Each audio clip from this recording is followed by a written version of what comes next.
Okay, so today I am doing a reading vlog covering everything I have read between the 1st and the 7th of April 2024. Well, it's more than a reading vlog, I guess. I'm usually calling it a weekly vlog because I include other things. So we will certainly get on to my reading in just a minute, and I just want to say that, yeah, I explained this during my TBR and my monthly wrap video. That is my TBR video for April and my monthly wrap for March. The reason why I didn't have as many reading vlogs in March, but I missed them so much and I'm so happy to be bringing them back. So in my reading vlogs, my weekly vlogs, my goodness, in my weekly vlogs, I usually give a life update. I talk about TV shows that I'm currently watching, and then we go all out into reading and how that's all playing out. So yeah, life update, not really a lot to report. So we'll skip right into TV. And I have set myself a viewing goal for the month of April. I would like to be done with the Murder, She Wrote series starring the lovely Angela Lansbury by the end of April. I am currently up to season 6, episode 5. There are 22 episodes in the sixth and final season, which means that I am 17 episodes away from being done. So it's definitely doable by the end of April, and then I can have finished the entire series and very kindly put it to bed. Not in a bad way, but just in a way of, yay, I've completed it, and now I can move on to something else. But other than that, I have been watching a whole host of other things. I'm going to talk to you first about what I've been watching in English, because I've been watching some things that aren't in English. So let's talk about what I've been watching that is in English. And I finished RuPaul's Drag Race UK versus the World. Very interesting how that concluded. I really wish that without giving away spoilers, I wish that second place had come first and that first place had come second. I understand there's a deeper reason as to why first place came first, but I just really wish that second place came first. But anyway, it's fine. I was very happy watching the season. I thought it was a whole lot of fun. Love seeing Kate from the Netherlands as well. My mother and mother's side of the family is Dutch, so I love seeing that Netherlands representation whenever I can get it. I enjoyed seeing Gothy Kendall. I hope that Gothy has another opportunity to come back, because Gothy is just fun. I mean, I just really enjoy when Gothy is there, so it was good that she had longer this time than she did on her first outing. But yeah, all in all, was a fantastic season. I just wish that first and second place were reversed. I have been watching the regular season of RuPaul's Drag Race, that is season 16. I am completely up to date, which means that there are 2 more weeks left until the finale. Next week, they are bringing back, for the first time, I think, in a regular season, they're bringing back all the eliminated queens to do a lip sync SmackDown. So I don't know if there's prizes involved or whatever, but that was only announced in yesterday's episode, so we'll see how that goes. I know who the final 3 are. I obviously won't give away spoilers, but I am very happy with the final 3. There is one queen that I have been supporting the whole way through. That queen is still in the final, it is in the final 3. All of the queens that are in the top 3 are very deserving of the title. This has been an amazing season. It was actually said by one of the queens when they were at top 4 and they were doing season 16 Untuck's episode for this week, this past week. That took a lot to say, but one of the queens was saying, you know, it's amazing, no matter what happens, we all made it into the top 4, and we made it to the top 4 out of all these amazing queens, because everyone on this season was amazing. And yeah, they were. Every queen was fierce this season, so it was an amazing season, and this is definitely the creme de la creme, not to confuse with Ben de la creme, but the creme de la creme of the season. I was saddened about 4th place, because there was a question in the air of whether there would be a top 3 or a top 4, and that's one thing I will spoil. There's a top 3. I feel like I can say that without saying names. So There is a top three, not a top four, and I did like fourth place. So I was disheartened to see fourth place go, but I am very, very happy for the top three, and I'm intrigued to see how it's going to go because track records and all that kept into consideration, things are very even at the moment. All right, as I was saying earlier, I have been watching some non-English TV because I am getting into my Korean dramas. Let me tell you, I watched Squid Game not long after it first came out and absolutely fell in love with it and realized how much I love Korean thrillers that involve games. Then I went on to watch many other different Korean thriller game shows, films as well, like Friendship Game and Liar Game, which I loved both of them. And recently I have been taking part in watching Kakegurui. I'm going to spell that for you. Kakegurui, the live action version, not the animated version, the live action version, was on Netflix, and oh my gosh, I really, really enjoyed this. If you love that in Squid Game, if you've seen Squid Game, if you love the games aspect of Squid Game, you will love Kakegurui. It's a Japanese show. Now, it is not dubbed in English, so you would have to watch it with English subtitles. I did, and it was just absolutely fantastic. We follow these characters who are at an academy, but test scores and studying aren't the priority at that academy. What is the priority is gambling. Whoever has the most money and the most wins in their gambling is ranked number one in the entire school, and there is like a caste system. If you are outside of the top 100, you are treated horribly, and the teachers just turn a blind eye to it because they know that that's what's going on. And the reason why they're doing this ultimately is because they feel that gambling is going to, all the skills you require for gambling is going to teach them a lot about being an adult for when they do step outside of the academy. So it was a very, very, very intriguing show. My only issue is I watched all of season 1 in the space of 2 days.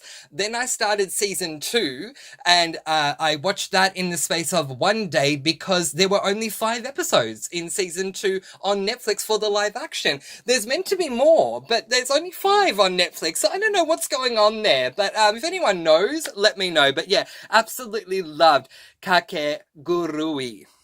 I don't know if I've mentioned this or not, but I also finished Physical 100. Again, another Korean show. But yeah, this one's a reality show, so it's not fiction-based, trying to find the best physique by tasking these 100 contestants to do physical challenges until there is a winner. Basically, there's your basic lowdown, and I really, really enjoyed the show. I am so happy for the winner. When they announced who was in the top 4, 3 of the top 4 were ones that I was heavily supporting, and so I was so happy that 3 of the 4 that I was supporting made it to the top 4.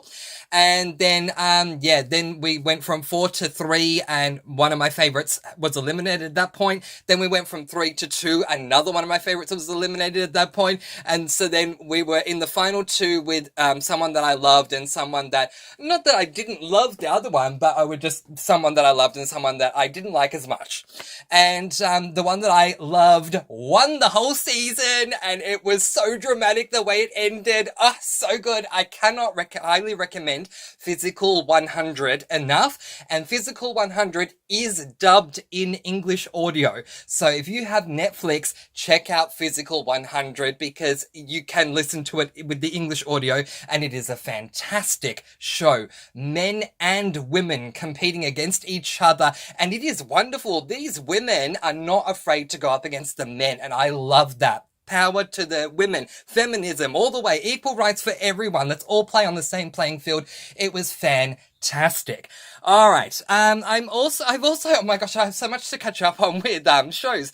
I also found out that there was a season of Total Drama that I haven't seen. Oh my gosh, have you seen this? Have you heard about this series? Total Drama is basically an animated version of Survivor done animated in Canada, and I absolutely love the Total Drama series, but there was a season that came out that I hadn't watched yet, which I couldn't believe, and it's called Total Drama All Stars. And so I finally started watching this one, and being All Stars, as you would imagine, they've taken all different characters from all different seasons to place them into the All Stars season, which is wonderful. I don't remember all of them, but my gosh, I remember the main ones. And just to give you a little bit of an idea, in case you do love the series and want to know if you'll be enticed to watch this season, we have Heather in this season, Gwen, Duncan, we have Alejandro as well in this season. We have Sierra, Cody fangirl.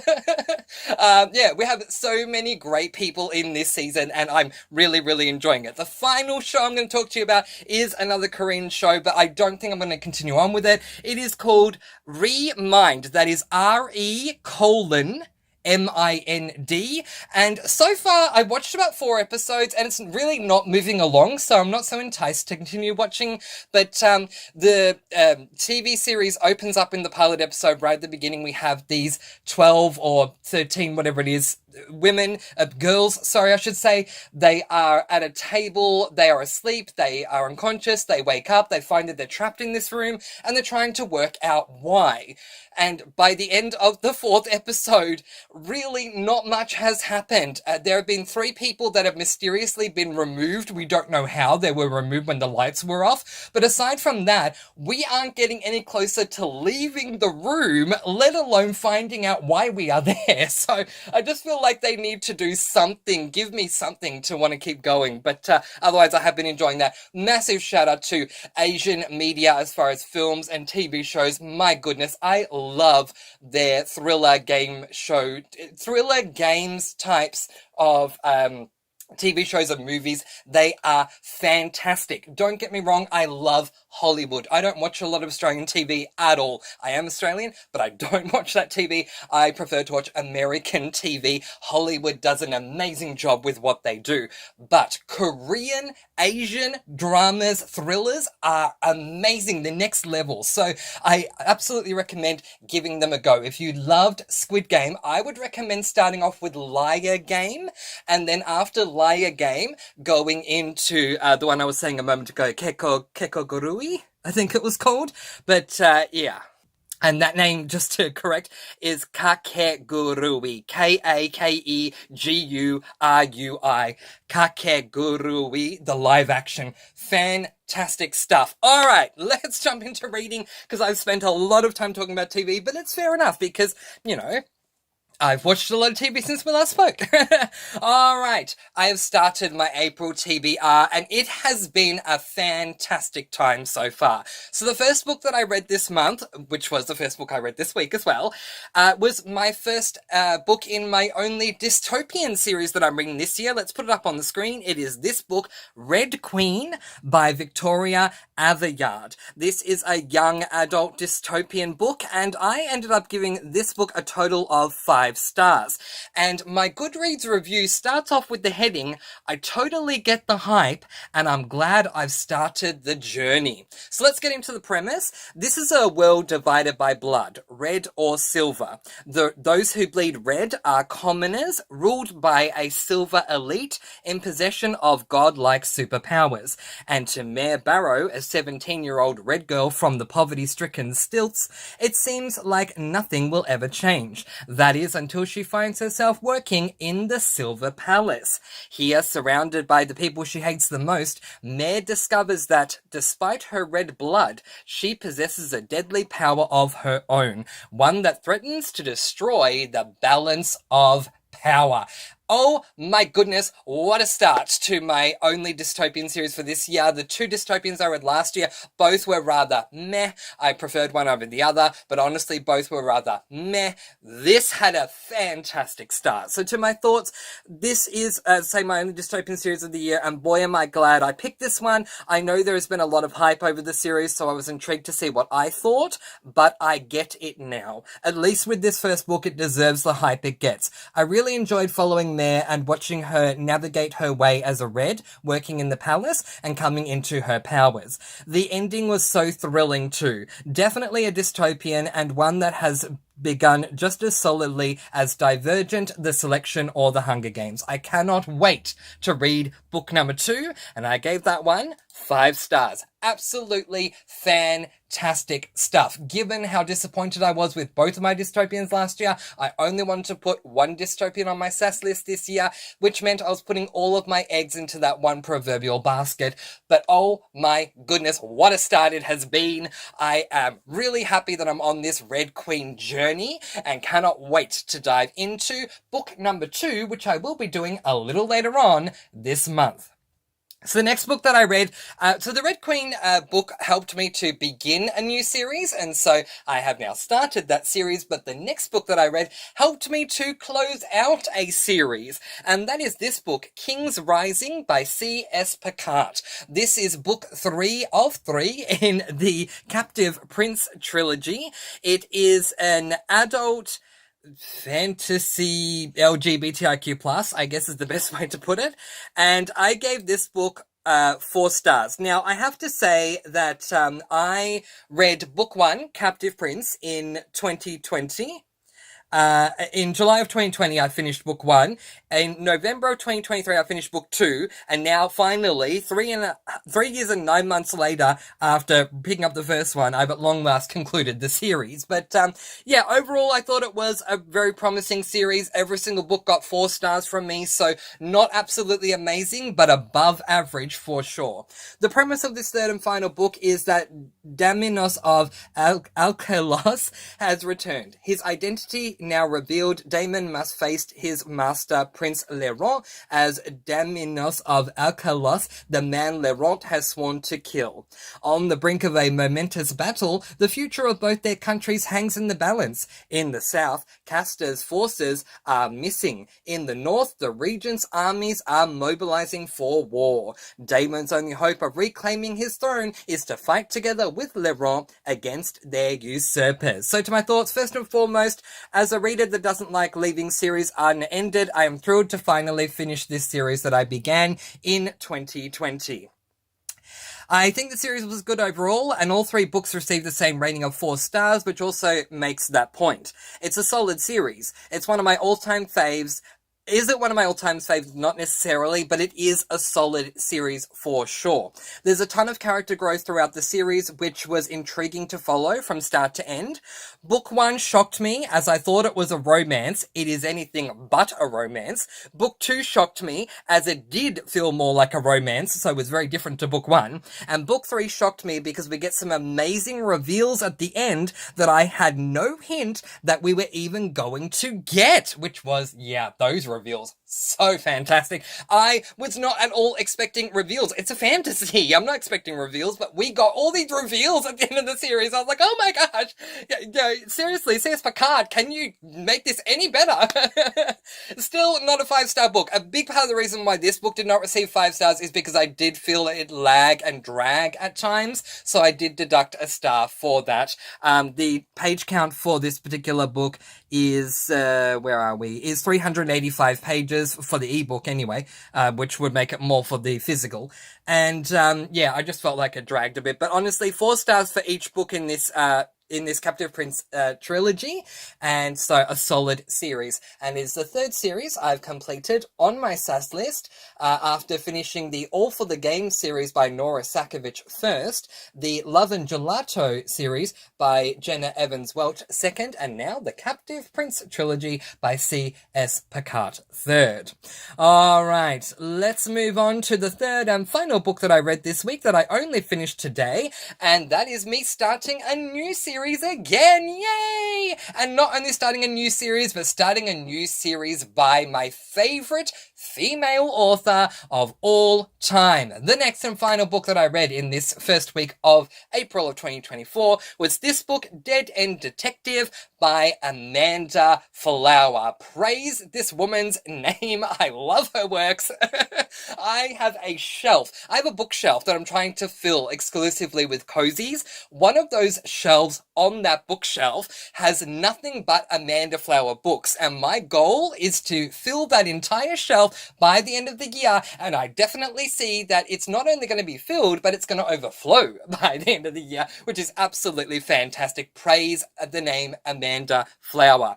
So this is book one in the Piper and Porter Cozy Mystery series.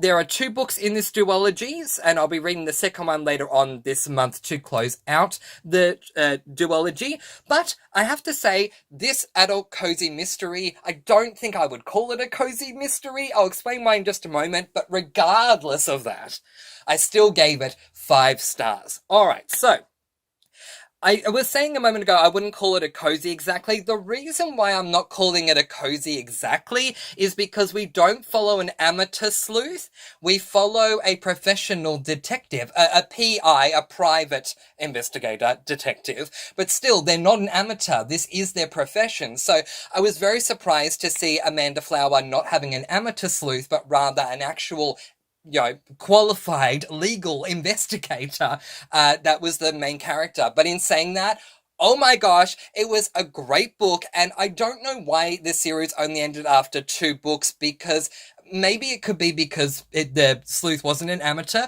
but what I loved about this book, if you'll just give me a moment before I give you the premise to tell you, what I loved about this book was the fact that it was a cozy mystery where we follow a main character who is not an amateur sleuth. It mixes things up. I understand that predominantly cozy mysteries are meant to be about following an amateur sleuth, but it is very interesting following a private, a PI, a private investigator detective in a cozy mystery series. It's not like we're following a cop or a investigator that's on the police force. She's a private eye, but still, it was just fantastic watching this. This is her job. This is her profession. And once I get through the premise, you'll realize her motivation to do what she did with this particular case. But I loved that. I loved the fact that she lives, sees, eats, breathes trying to solve cases. I thought it was just absolutely fantastic. It still had the cozy feel, so if you're worried about that, it was not a gritty book. It was definitely cozy, but it was cozy in a detective way, and it was just really, really, really fun in an official detective way. So the premise of this first book is they were the 2 girls detective agency. Now one of them is dead and the other is suspected of murder. Darby Piper is in shock. Samantha Porter, her mentor and business partner at the 2 girls detective agency, has died in a car crash, and it doesn't look like an accident. In fact, evidence is pointing towards Darby. So to my thoughts, I really enjoyed this one. Not your typical cozy in that we follow a detective instead of an amateur sleuth, but I still enjoyed it very much. I love Darby Piper as a protagonist, and really enjoyed meeting Tate, who is Samantha, the woman who died, who was her business partner. She died. Her nephew Tate comes into the story for a reason that I won't spoil. But anyway, I enjoyed meeting Tate as well. I called the killer, which made me very happy because I can only count on one hand the amount of times I've called a killer in a cozy book. But yeah, I called the killer. I had 2 suspects that were weighing on my mind all the way through, and one of them was the killer. So there you go. I was happy about that. But truly, this was a great read. I'm definitely looking forward to book number 2. And yeah, I just want to say a couple of things. So first of all, I went into this series thinking it was set at a funeral home. I don't know if I actually said this in my TBR or if I mentioned this anywhere, that I feel like this is a funeral home cozy mystery series, but I was definitely telling friends and family, yeah, this is a cozy mystery set at a funeral home. I can't wait to see how this goes. And then I started the book, realized that Darcy was a private eye, and went, oh, I guess it's not a funeral cozy after all. Then I found the funeral cozy series, and then I found out that funeral cozy series does not appear as an audiobook. So that's why I haven't read it yet. But if you've read that famous cozy mystery series that is set at a funeral, let me know your thoughts. I'd love to see how a cozy mystery would be made cozy having the setting as a funeral setting. Okay, anyway, But despite that, despite the fact that it was not a funeral setting,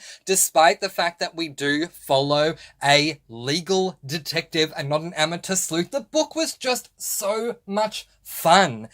Darcy is such an intriguing character. I know I'm unpacking this more than I did the other two, but this is a book I literally just read before I started filming this, so I have a lot of thoughts to unpack, and I can't unpack them in monthly reps because I don't have the time. So here we go. I'm just going to gush about this for a moment. Following Darcy was so much fun because of the fact that this is her job, she's a private detective who, solves crimes and has to investigate things every day. That's her job. She, as I said, lives, eats, feels, breathes cases, and no matter where she is, she's constantly always thinking about them. Whilst we do have this with certain amateur sleuths in other cozy books or series, depending upon their motivation to try and solve the crime, the difference is that each amateur sleuth that we follow in any book or series has another profession, and that profession serves to break up from the mystery itself to add more cozy elements, which I normally do love. So, for example, we follow Bailey King in Amanda Flower's Amish Candy Shop series, and as the title suggests, Bailey King works in an Amish candy shop. So while she is trying to solve cases, she is also at the same time making candy. And so it separates from the, oh, we need to find the killer, to, oh, let's do something fun and cozy, let's make candy. So the cozy aspect of this particular book and series so far is she's at a detective agency. And it was just really, really, really fun. If you love Amanda Flower, even though it's only a 2-book series, even though we follow a professional detective as our protagonist, which goes against normally what a cozy mystery is, I highly recommend reading Dead End Detective, because had you explained to me, I'm going to be fair here, had you explained to me, sight unseen, Amanda Flower has released this book, Dead End Detective, we follow an actual professional detective, my first thought would be, that's not a cozy, I'm not going to read it. Well, actually, that'd be my first thought. My second thought would be, but Amanda Flower wrote it, so I'm probably going to end up reading it at some point anyway, because it's Amanda Flower. But had you told me a random author I'd never heard of before and said we follow a professional detective, I would say that's not a cozy, I'm not reading it. But trust me when I say, just because we follow an amateur detective, just because we follow a professional detective and not an amateur sleuth, doesn't mean it's not an amazing book, one, and doesn't mean it's not a cozy, two. It definitely was extremely cozy and fun. Not to mention, we have this octogenarian in the book. I love when we have the older biddy type ladies in these cozies, and she is just absolutely hilarious. Wait till you meet her. We have some amazing diverse characters in this series, some that are extremely classy, some that are extremely not, some that are extremely fun, some that are extremely frightening. It's just fantastic, and I could talk about this for hours, but we don't have that much longer for me to wrap up this weekly reading vlog. But absolutely a fantastic book, Dead End Detective. I highly recommend picking it up. And if you want to cross this series off your sats list, one of the greatest things I can tell you is there's only 2 books in this series. So you only have to get through 2 books and then you've got another series crossed off on your sats list. Hey, maybe you've DNF'd a series on your sats list. If you have, this is a great replacement series for you. Read the 2 books and you've got a series done. But yeah, absolutely fantastic. There are some books Amanda Flower has written that I don't necessarily love. One of them being the Magic Garden Cozy Mystery series. I do not love that series, I'll be honest. But this one, Dead End Detective, was fun from start to end. It was extremely intriguing for me. And if anything, I'm going to be as transparent as possible on this channel. If I don't like a book, as you know, I'm going to tell you I don't like a book. I'm going to tell you why I don't like the book. But if I love the book, I am, of course, going to tell you it is amazing. So, there you go. This was absolutely fantastic. I highly recommend it. All right, let's look ahead to see what my plan is for the upcoming week. So, next up, I plan to pick up this book, How to Save a Human by Alice Winters. This is book number 4 out of 5 in the VRC Vampire-Related Crimes series. It is an LGBTIQ plus cozy, paranormal, spicy. There you go. We'll call it that. Yeah, so I'm looking forward to reading this one. Once I've read this one, I'll only have 1 book left to close out the series. Then after that, speaking of closing out a series, let's talk about opening up a series, the next book that I'm going to pick up. And just so you know, I'm very, very excited to pick up How to Save a Human because I love this series so much, but I am even more excited to pick up this book. First book in a series for me, it is Starboard Secrets by Hope Callaghan, and it is book number 1 in the Cruise Ship Cozy Mystery series. I am so excited to finally get to that one, but I'm very excited to get to both. Okay, if I have more time, I'll obviously read more, but that's the goal for me for next week, to get through those 2 books. I hope you're having amazing April so far, letting you all go with peace, blessings, and so much love. If you have any comments, thoughts, and or questions, down in the comments is the place to do it. If you haven't already, please do subscribe and give this video a like. It really does help the channel. And until next time, spread your sparkling energy all throughout the world. And of course, happy reading. Bye, everyone.